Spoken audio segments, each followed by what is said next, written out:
Welcome to the Covered Bridges in New Hampshire podcast, where we discuss all things related to covered bridges in the Granite State. Here's your host, Kim Chandler. Hello, Covered Bridge people. The Covered Bridges of New Hampshire podcast is back with new stories from across the Granite State. Season 2 drops on June 2nd, 2026.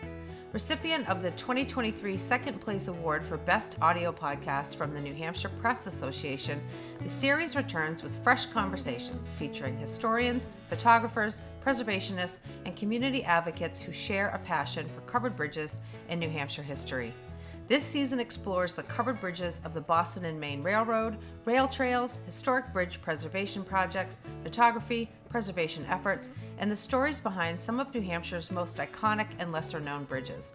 We'll also discover what covered bridges mean to the people and communities connected to them, and why these historic structures continue to inspire such deep loyalty and affection across New Hampshire and across our country.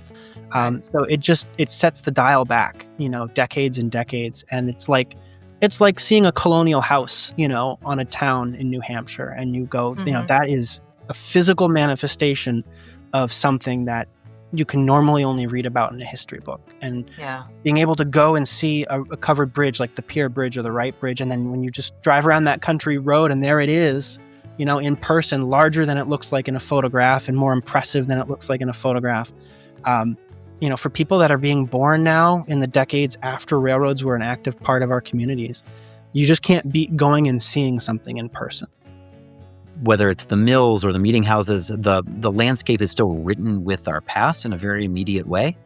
And I think that provides a great opportunity. And it's what I love about the programs that are about New Hampshire, like covered bridges and meeting houses and stone walls and all of the wonderful kind of programs that they give people the opportunity to really dig into a history that they kind of have bumped into but might not really appreciate at a full level.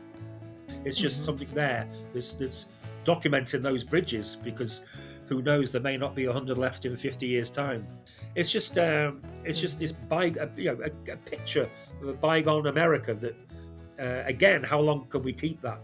How long will it be till the farms are all built over and everything else? You don't have to just talk about the grants in relation to the bridge. You can talk about it in relation to the entire historic fabric in which the bridge is placed. So the bridge is there because even though Russell Hill Road now is not a major thoroughfare, it represented the major road that came into Wilton during the 18th century.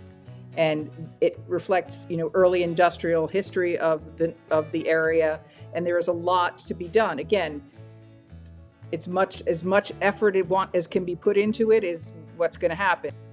I've actually gone on the ice at the Albany covered bridge. It was very shallow where I was at. It was deep enough that I filled the boot full of water. That was the easy part. The rest of it was I was stuck with this wet boot the rest of the day. And I had more covered bridges to go to, so. I've learned a lot from every bridge that I've ever touched, and it's kind of an honor. I see it as an honor when we can take apart a bridge and deeply explore it and find things that it doesn't share until you actually are looking at the tool marks of the carpenter that cut that bridge however many decades ago. That wanted to learn and wanted to know more and wanted to understand. And he was always so willing to share all that information.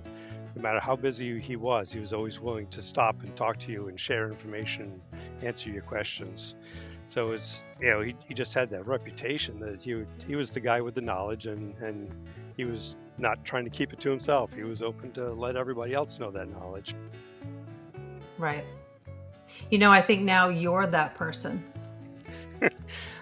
I try to be. I'm pretty sure you are. Whether you're a covered bridge expert or know very little about covered bridges, this podcast is for you. Follow along and start listening on June 2nd. Do you need to catch up on Season 1? You can find all 20 episodes of the Covered Bridges of New Hampshire podcast wherever you get your podcasts. I look forward to sharing this journey with you. Here we go.